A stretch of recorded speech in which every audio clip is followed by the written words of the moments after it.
Monja Cohen e Chavoso da USP tem um debate meio acalorado, a gente vai tentar acompanhar isso, a gente vai tentar dar uma olhadinha para isso, e tem a ver com Revolução Armada. Parece um assunto meio demodê, mas vamos ver para onde vai essa conversa e como que a gente pode tentar acrescentar algo no assunto, né? Que nos tornemos, cada um de nós, um átomo de paz, um átomo de transformação. Ele fala muito de revolução, acho legal, tem que ser, mas não armada. Eu sou contra a revolução armada. Eu vivi aqui no Brasil, eu tenho 78 anos de idade. Eu era jornalista na época que tinha um governo militar, colegas meus de redação desapareceram, muita gente sumiu. Eu saí na rua jogando pedra nos edifícios e essas coisas bonitas que a gente faz, né? Não sei, cara, essas coisas eu sei que não é, talvez não seja intenção, né? Eu super entendo isso. Mas essas caracterizações, né, essas coisas bonitas, eu acho que isso dá uma infantilizada muito boa em qualquer forma de atitude que seja minimamente subversiva. Essa infantilização que se faz, essa coisa de adolescente, essas coisas bonitas que os adolescentes com muito hormônio fazem, eu acho que isso não é muito interessante de se fazer. Chegou uma pergunta, a gente está falando muito sobre questões e se conceitua muito política sem entender o que é política na prática. Chegou uma pergunta para o Tiago, da Camila. Ela perguntou o seguinte: existe a possibilidade de fazer uma revolução sem armas? O voto, em algum dia, será capaz de modificar a realidade ou sempre ficaremos no jogo dá e perde? Obrigado pela pergunta, porque quando a Monja falou, eu falei, eu não vou falar nada, que eu não quero criar um climão aqui, né? Aí você trouxe a pergunta, eu posso responder sem que fique o climão, né? Porque eu estou respondendo a você e não a ela. Já criou o climão, filhote. Você acabou de criar o climão, filhote, antes de falar, amigão. Mas vamos lá, vamos ver o climão.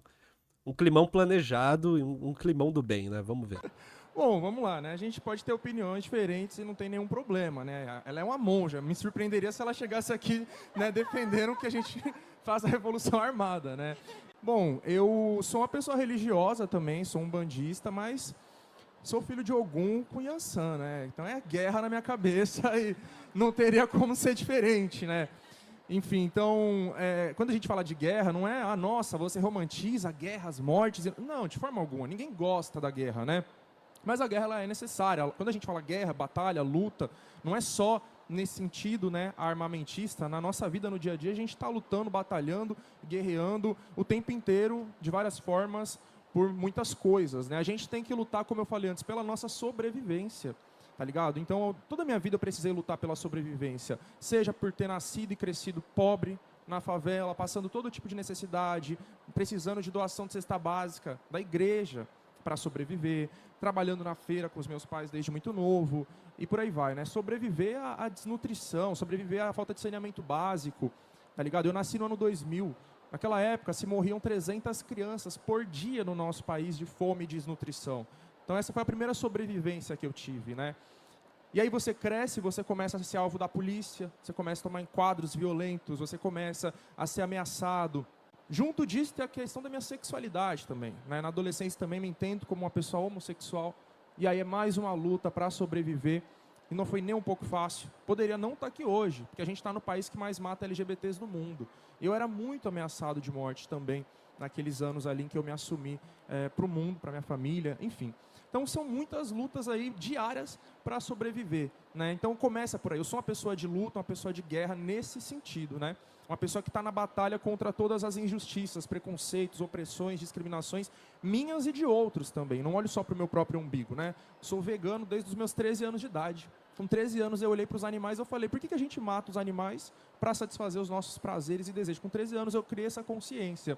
E desde então eu não consumo mais nada de origem animal. Ou seja, eu estou olhando para outras lutas, outras causas, né? E onde tiver briga para comprar, eu estou lá comprando, né? Então, pensando na revolução política, social, econômica do nosso país.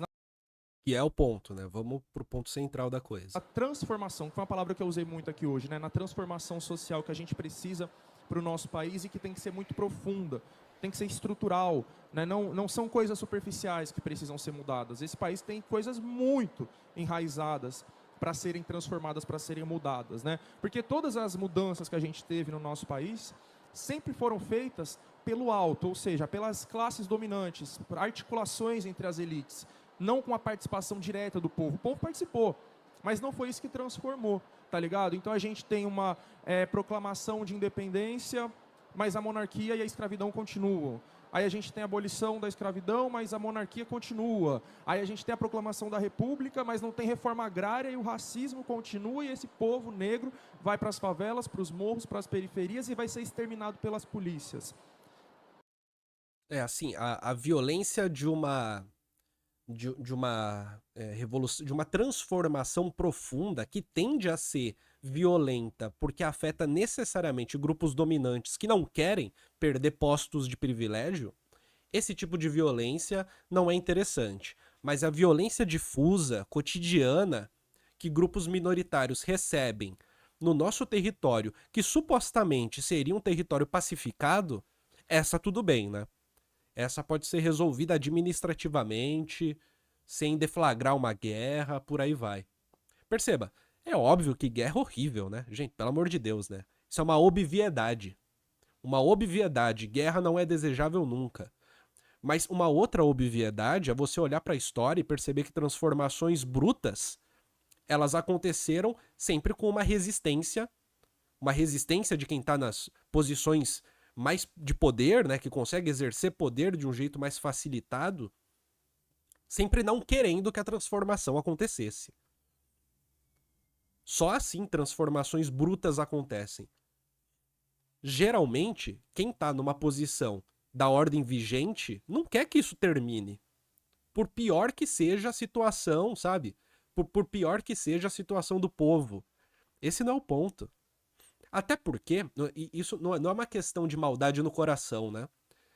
Provavelmente, quem está numa posição extremamente privilegiada de exercício de poder, essa pessoa, ela acha que os problemas vão ser resolvidos de outra maneira, mantendo a hierarquia social. Mesmo que isso nunca se resolva, ideologicamente se considera que é possível uma solução com a manutenção das hierarquias sociais. Quando se busca uma transformação profunda, a manutenção das hierarquias sociais é uma parada impossível, né, de se vislumbrar, né? E aí necessariamente descamba em algum tipo de conflito que pode muito bem, e a gente olha para a história e vê, geralmente é armado. Geralmente é guerra, sabe? É claro que ninguém gosta disso, é óbvio, isso é uma obviedade, não precisaria nem dizer isso. Então isso é o nosso país. As mudanças sempre aconteceram de forma superficial, por cima, sem mexer na estrutura. Quem pode mexer na estrutura? É o povo.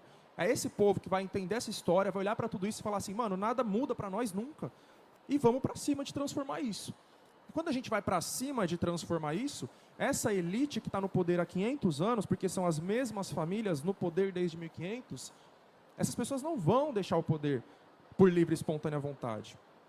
A gente não vai chegar neles e falar assim, ó, cansamos dessas famílias no poder, a gente quer que a gente esteja no poder diretamente, não indiretamente, votando a cada 4 anos e achando que isso está mudando alguma coisa.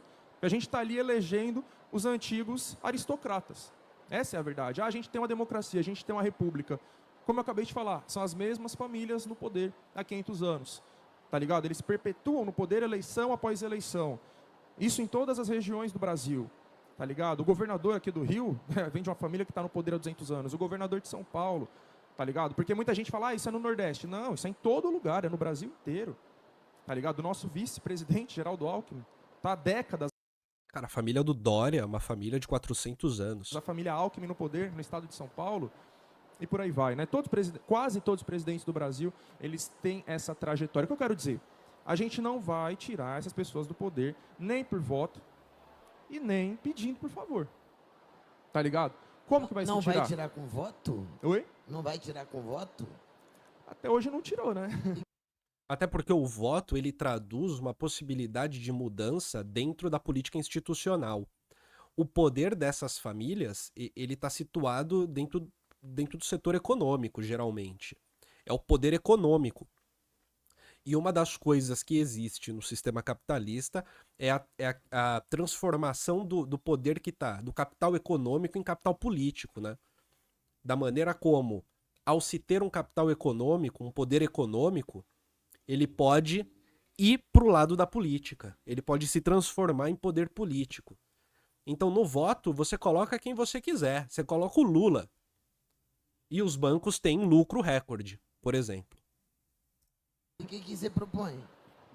Então, Essa é uma pergunta bizarra, né? O que você propõe? Cara, é o Chavoso da USP, é um cara de 20 e tantos anos. Ele não tem que propor nada, tá ligado? Ele não tem que propor nada, não é um vanguardista. Ele é um cara falando no café literário ali, trocando ideia e tentando delimitar um problema. Não é a proposta da solução que confirma ou não que a delimitação do problema tá certa ou errada. Entende? O cara, ele não precisa propor nada. O que você propõe? Não proponho nada. Mas a delimitação do problema é essa. Sabe? Você consegue falar sobre isso? Ou só consegue pensar em termos de solução? Pra saber se a solução é boa ou é ruim, né? Olhar de um ponto de vista moralista para soluções. Em vez de conseguir delimitar o problema e, a partir disso, entender o que é possível. Porque a parada é o seguinte, se você delimita o problema corretamente, tem um monte de solução que não vira mais solução, que não importa, que não faz parte do conjunto de soluções possíveis, depois que o problema é bem delimitado. Eu não acho que é responsabilidade do Chavoso propor uma solução. Isso é responsabilidade de movimentos organizados, de partidos políticos. Isso é, sabe? Isso é responsabilidade de setores organizados. E não de um cara numa feira, de um café literário. Eu acho que é uma armadilha isso. o que eu proponho? Chegar lá armado? Bom, Mas aí você rompe com a democracia, que é o que mais... A coisa mais... que democracia? Bom, essa que dá pra você falar isso? Não. Desculpe. É só na democracia que pode ter essa conversa aqui, meu bem. Não, eu acho que essa conversa pode ter em literalmente qualquer sistema econômico em que você consiga organizar esse tipo de conversa. Sabe? Não necessariamente o Estado está presente em cada metro quadrado do território do Estado-nação. Então você poderia ter uma conversa desse tipo em outros locais. Quando você não tem um Estado organizado que permeia cada metro quadrado do território, você poderia ter. Não necessariamente a ausência da democracia, como se entende hoje, a democracia liberal, significa uma ditadura fascista. Não necessariamente. E, inclusive, faz parte da própria democracia liberal esvaziar a possibilidade da oposição, mantendo um ambiente em que todo mundo pode participar, todo mundo pode fazer o que quer, mas se você não tiver dinheiro, a possibilidade de ter força, aquilo que você faz, diminui grandemente. Isso é uma feira literária. Quem tem capital cultural no Brasil? Quem vai na feira literária? É a maior parte da população? Entende? Se não fosse uma democracia, Mas só não podia isso. ter essa conversa. Você podia ser... Eu lembro que em 2008 teve um evento no Sesc Pinheiros, aqui em São Paulo. Foi o Slavoj Zizek falar, Vladimir Safatli. E assim, foi um evento que tinha muitos estudantes e militantes. Mas não tinha peão de firma, por exemplo. E era um evento sobre esquerdas. E uma discussão que ficou na internet depois mas cobra dinheiro, então o peão não pode ir, porque cobra dinheiro. Cara, a entrada acho que era R$20, sei lá. Era uma entrada, um valor baixo. Um peão minimamente especializado teria salário pra ir. E mesmo assim não foi. A questão não era o capital econômico naquele momento. Era o capital cultural. Era ser uma possibilidade de gastar tempo da vida e ir no evento como esse. Não era exatamente a grana. preso. Tá, entende? só isso aqui é a democracia? Beleza, isso aqui importante, legal, a gente pode chegar, pode falar. Agora, isso é muito pouco, tá ligado? Isso não é o mundo ideal, né? Porque quando a gente vai olhar para as coisas mais importantes, necessárias, fundamentais, a gente não tem democracia, né? Por exemplo, nos vários problemas que eu citei aqui, do próprio direito à vida, né? Eu acho que a gente não tem uma democracia num país em que a polícia mata 6 mil pessoas por ano, onde 80% dessas pessoas são pretas e pardas, onde essa população negra, essa juventude negra não tem direito à vida, né? É uma coisa que você sabe muito bem. O primeiro, eu conheci você através de um vídeo onde você falava sobre apartheid. Você falava assim, né? Se eu sei onde encontrar negro e encontrar branco, é porque existe apartheid. Então, se existe apartheid, não existe democracia, né? Então, a gente vive num país que tem uma apartheid, que tem uma segregação racial, socioeconômica. Como você também apontou, a gente está aqui num ambiente com a maioria branca, num país de maioria negra. Por quê? Não precisa que a lei diga que só vai entrar brancos. Mas quando você coloca uma cobrança Fala, Silver, boa tarde. Espaço, a maioria do nosso povo, negro, pobre, não vai acessar esse espaço. Esse é um ponto. E por que esse povo é majoritariamente pobre e não tem condição de acessar esses espaços, de acessar as universidades? Pelos problemas estruturais que eu citei. Como que a gente vai mudar isso? Vamos lá, problemas estruturais não se muda através de voto, por quê? Essa suposta democracia, esse sistema político em que a gente vive, essa república liberal, que eu classifico dessa forma, né? Essa república ela é controlada pela burguesia. O sistema político é controlado pelas elites, pelas classes dominantes, né? Por que a gente fala democracia liberal, democracia burguesa? Porque, historicamente, esse tipo de sistema político ele vai surgir com revoluções burguesas, né? Quando a gente olha para a Europa, para a Revolução Francesa, para a Revolução Inglesa, né? Estados Unidos, ali a Revolução Americana, são todas revoluções feitas por burgueses com armas em mãos, tirando a antiga nobreza feudal, enfim, do poder, né? Os Estados Unidos vai ter uma abolição da escravidão com a Guerra Civil.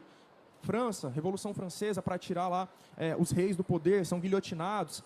Então, a burguesia, com armas, fez revoluções, trouxe essa suposta democracia, onde só eles ganham sempre, e hoje eles querem que tudo se mantenha dessa forma. Ela é fundamentada na possibilidade de você conseguir se movimentar a partir do dinheiro. A partir do dinheiro você vai eleito. A partir do dinheiro você consegue ter ali uma possibilidade de concorrer a uma eleição. Necessariamente. E a gente... Você tem um exemplo... Cara, o PT foi ao poder depois de uma transformação onde ele passou a ser mais bem aceito no entendimento muito conciliacionista e menos no entendimento de reforma de base, por exemplo. Precisou disso, por exemplo. E mesmo assim, nas eleições legislativas, você sempre teve uma grande presença de partidos de direita, de centro, o centrão, sabe? Que são de direita, enfim. A gente não pode propor fazer o mesmo que eles fizeram agora contra eles. Então, esse sistema político, como eu disse, ele é formado, ele é fundado, inaugurado pela burguesia, né? O nosso país ele não passou por uma revolução, né? Mas ele passou por um golpe em 1889, que foi a proclamação da República, né? Então, militares e escravocratas se unem, né, para derrubar a família imperial, porque eles não queriam nem que a escravidão fosse abolida e nem que se fizesse reforma agrária. Então, a República Brasileira, ela surge... Boa tarde, Abel. A democracia burguesa não interessa ao trabalhador, não tem nenhum valor. Essa bobagem de defender a democracia por si só é meio vazia. Que democracia é essa que devemos defender? A democracia por si só é a democracia liberal representativa, né? E, de fato, interessa pouco aos trabalhadores. Priscila, boa tarde. Descobri o canal há pouco tempo, acho extremamente necessário, parabéns. Valeu, Priscila. Boa tarde para você. Democracia burguesa para o trabalhador é uma grande desgraça, diz o Abel. Valeu, Abel. Assim, a partir de um golpe militar dos latifundiários, das like na live, rurais, gente. Agrárias e escravocratas que vão se perpetuar no poder até hoje. Na sequência, a gente, enfim, puxando para a história, né, vai começar ali República Velha, coronelismo, né, e tudo isso são o quê? São aquelas mesmas famílias escravocratas se perpetuando no poder, e isso vai até os dias de hoje. Como que a gente vai transformar isso? Por isso que a minha luta é totalmente feita pela base, tá ligado? Eu palestro, como eu falei para vocês antes, presídio, escola pública, cursinho popular, né, lá em São Paulo, Fundação Casa, que aqui no Rio é Degase, né, para jovens cumprindo medida socioeducativa. Eu não palestro em escola particular, palestro em universidade muito raramente, tá ligado? Palestro geralmente em universidade quando é em outros estados, porque eu ganho uma viagem de graça, né, igual aqui, né, me bancaram. Não, em escola particular tem que palestrar, porque dá pra você cobrar e garantir um sustento fazendo isso, né?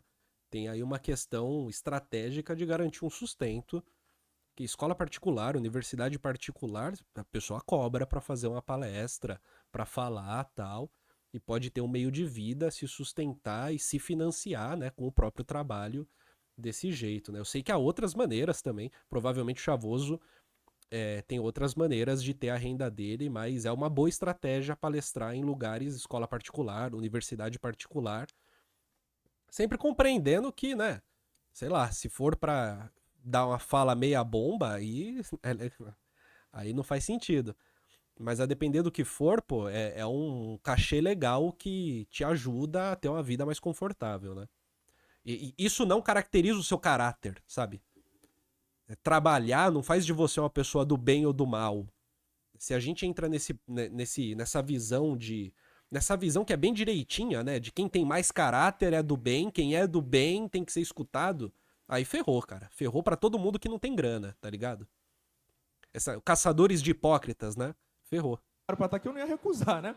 Mas a minha preferência sempre vai ser para palestrar para o povo. Por quê? Porque não que vocês não sejam o povo, eu digo o povo mais pobre, o povo que está nas periferias, porque é desse povo que vai sair a transformação social, tá ligado? Não é de elites, de políticos ricos, de famílias que estão no poder há décadas, seja de esquerda ou de direita, porque eles estão em ambos os lados, e junto com esse povo, conscientizando, trocando, politizando, organizando e mostrando para esse povo que a gente precisa ir lá e tomar o poder, né? A gente estava falando das minhas tatuagens antes, que eu falei da 1917, Revolução Russa, 1804, Revolução Haitiana, Lampião, Maria Bonita, Malcolm X, você falou, né, que seu pai falou que seu pai me comparou com Malcolm X, olha que honra, né? Enfim, então, todas essas pessoas, esses movimentos, essas revoluções, infelizmente, precisaram pegar em armas, porque, né, tem a frase do Mao Tse Tung, né, que ele fala assim, a gente quer acabar com a guerra, mas, infelizmente, para acabar com a guerra se precisa Mao Zedong citado, hein? da guerra. A gente quer acabar com as armas, com os fuzis, mas para isso a gente tem que empunhar o fuzil. A Franci, professora de História, falou o seguinte, ela colocou um ponto de interrogação no final, mas eu não vou usar seu ponto de interrogação, te peço permissão para isso. Pode-se fazer uma revolução através da educação, transformando a mentalidade do povo. Conscientização, baby. É muito louco isso. Eu sou vegetariano há 18 anos.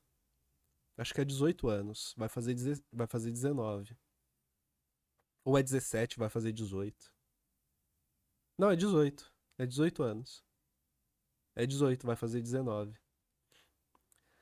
E eu já trabalhei em agência de notícias sobre direitos animais, já participei de coletivos anarquistas, assim, fui frequentemente a reuniões, discussões, não era membro, mas ia frequentemente, a coletivos anarquistas que tinham um foco na causa animal, né, no abolicionismo animal. E é muito louco, porque essa questão da conscientização geralmente vinha de quem... Geralmente vinha das Luísa Mel da vida, sabe? Que é a pessoa que tem uma moralidade superior e um amor aos bichos, né? E geralmente a estratégia era da conscientização. E aí você ia nos grupos anarquistas, ou então... Enfim, você começava a entrar nesse debate sobre abolicionismo animal de uma maneira mais fundamentada em ciência política, em teoria social, você começava a perceber que conscientização não vai levar a nada, cara. A parada não é essa, não. A parada é criação de espaços, criação de leis. A parada é se impor enquanto uma proposta política, sem se explicar, sem precisar de conscientização, né? É óbvio que esse é um tema que ele tem contextos, né? O tema do abolicionismo animal tem seus contextos, é muito mais complicado. Mas o que eu queria tirar dessa fala, que eu tô fazendo agora, né? É mais essa oposição entre conscientização, entre a ação da conscientização, que sempre é difusa, que sempre é um a um, versus a ação política enquanto tal, né? Que é se colocar no mundo de peito aberto e se fazer estar no mundo. Que já é uma coisa que não tem muito a ver com uma conscientização individual, apelar pro coração das pessoas, mas vai por outro caminho, vai no caminho da disputa mesmo. Dentro do campo político, dentro do campo das relações de poder. Então, eu posso falar? Mas, ó, e as pessoas aplaudem, porque evidentemente é conquista, né? Conquista dizer desse jeito abstrato, de que mudar a mentalidade causa alguma coisa. O Paulo Freire, ele tem a proposta dele de educação política, mas é uma proposta que necessariamente ela leva a um nível que está para além da conscientização, né? Que ela leva à participação política. A educação política do Paulo Freire é uma educação crítica que te leva a se tornar agente político. Não é uma conscientização, saca? Nesse sentido, assim, mais abstrato da coisa, né? Tipo assim, conscientização, agora eu sei o que é do bem e o que é do mal. Não é exatamente isso. Essa frase que a gente escutou agora e que está sendo aplaudida, a gente poderia ter uma generosidade de interpretar desse jeito. Mas, cara, é necessário compreender que não é isso que ela significa na prática, sabe?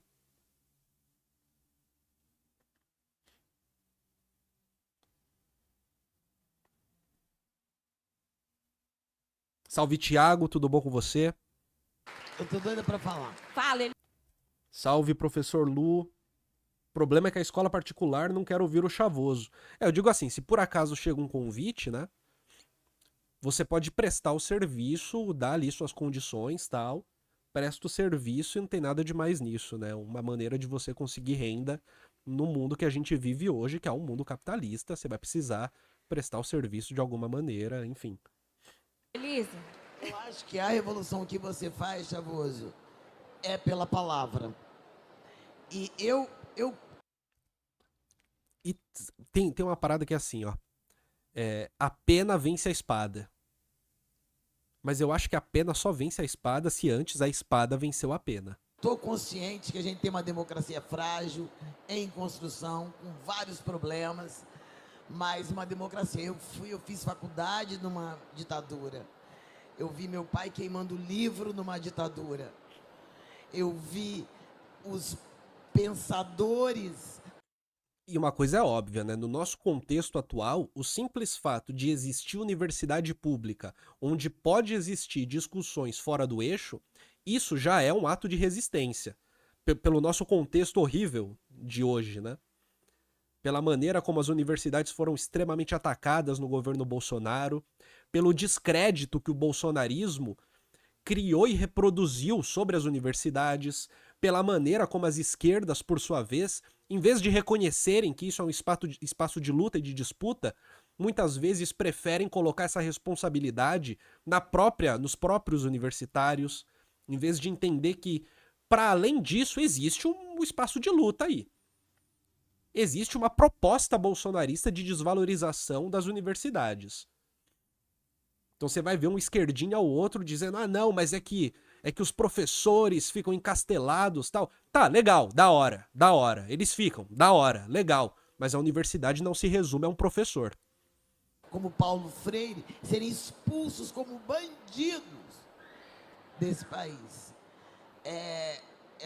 Você precisa ouvir essa ancestralidade aqui, que viveu... Experiência, né? Ancestralidade, eu não sei especificamente como que esse conceito está sendo utilizado. Eu imagino que seja no sentido de experiência, essa experiência. Uma ditadura, a sua infância na ditadura. Eu sei exatamente a diferença de uma ditadura para uma democracia. Lutei por ela. Eu tive uma senhora que trabalhou na minha casa por muitos anos, se aposentou lá como doméstica, e ela foi no nefrologista. Eu nem conhecia a palavra, foi ela que me ensinou. Ela foi virando uma leitora durante anos e tal, foi virando uma grande cidadã. E aí, um dia, ela foi Falou, Elisa, eu vou ao médico, eu vou ao nefrologista que cuida dos rins. Chegou lá, o médico vê escrito que quem vem aí é uma doméstica. Ele sabe. Quando ela entrou, ele falou assim, o que é, hein? Ela falou, bom dia para o senhor também. Isso era um plano de saúde. E aí ele fala, ela fala assim, doutor, a minha ginecologista pediu para você olhar que eu acho que eu estou com uma pedra no rim. Aí ele falou assim, tá, toma isso aqui, ó. Ela falou assim, eu vou pegar essa receita aqui porque eu vou processar o senhor. Eu vou processar esse plano. Como assim? Como é que o senhor me receita sem nem me olhar, sem nem me examinar, sem saber meu nome, sem fazer uma anamnese? Tem que processar mesmo, né? Esse tipo de situação vale processo fácil. A maneira de resolver conflitos passivamente do brasileirinho é o seguinte, né? Você não me atendeu direito, eu vou procurar outro médico. Não, processa, pô, processa. Sabe? Se imponha. Processar é uma maneira também de participar do conflito. Você não precisa bater boca, você pode processar. Se você tem a chance de processar alguém que está sendo a pessoa desagradável, né, desse jeito assim, que está de fato infringindo um crime, processa, pô. Não precisa resolver na boa, pode resolver na justiça. Fazer a norma valer, fazer com que o jeitinho seja deixado para trás nesses momentos, né? Um susto, aquela mulher preta falando anamnese, o homem se desconfigurou. E aí ela disse, eu não vou considerar isso consulta, quero falar com a gerência dessa unidade aqui, porque o senhor tem que ter consciência da irresponsabilidade do senhor. Sabe quanto o senhor custa ao país? Porque hoje eu deixei de trabalhar. Essa mulher estava fazendo uma revolução ali. Não tava. Ela tava... Não. Pera. Ela tava fazendo uma coisa que é extremamente mal aceita na nossa...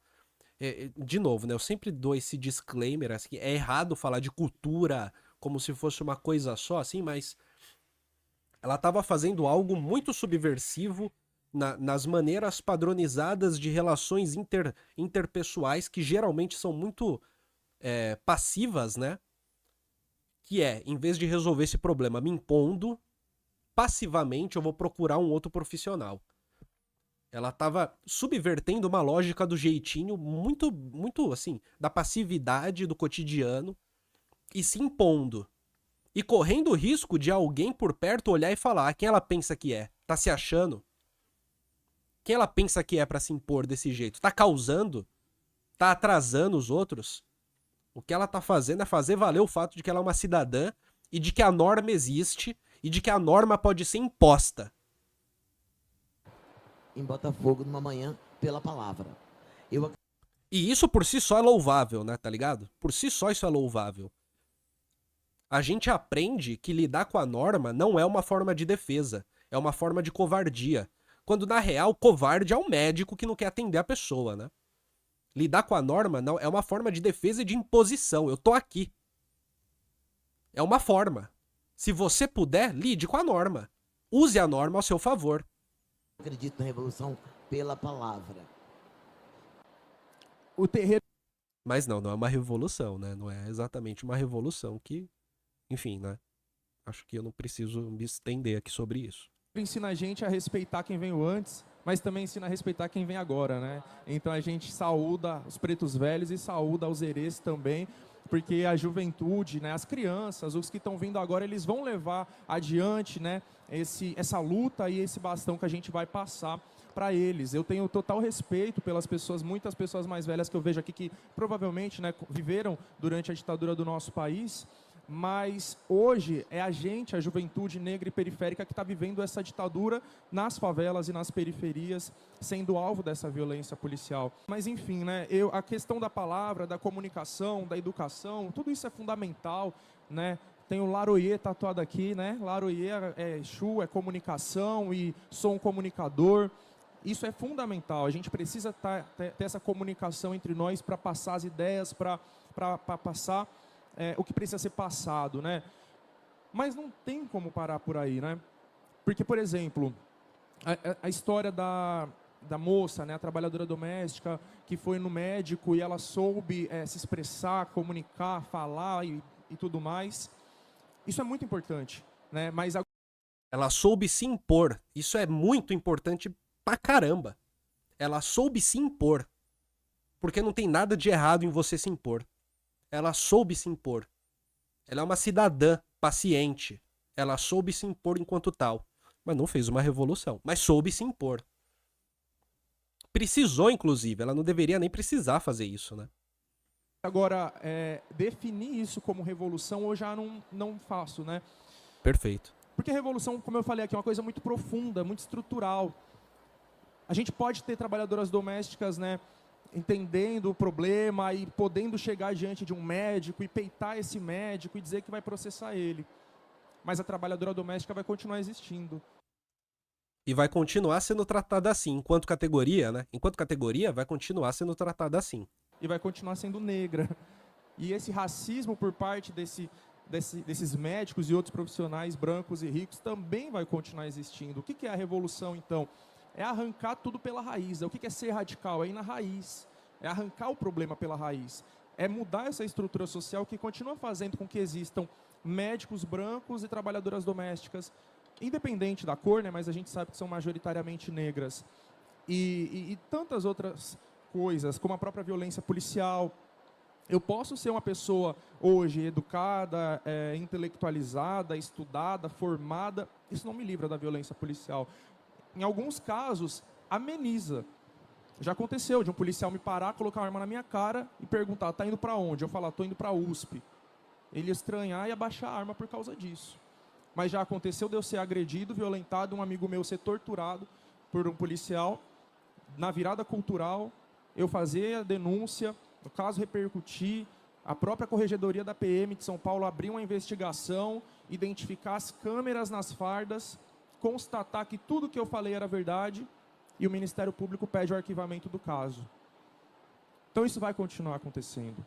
A gente só vai acabar, não estou dizendo de melhorar, amenizar, suavizar, é acabar com isso. Quando não existir mais polícia militar, quando não existir mais Ministério Público, promotores brancos das elites e tudo que vem nesse combo desse sistema político, econômico, judiciário. E se a doméstica tivesse se imposto para a patroa, seria revolucionária ou petulância? Diz o Lu. Olha, professor, seria facilmente visto como petulância. Embora, enquanto trabalhadora, numa relação contratual de trabalho, não deveria ser, né? Em que a gente... Além de ser arriscado, né? De ser demitida simplesmente porque se impôs minimamente. Dos policiais negros.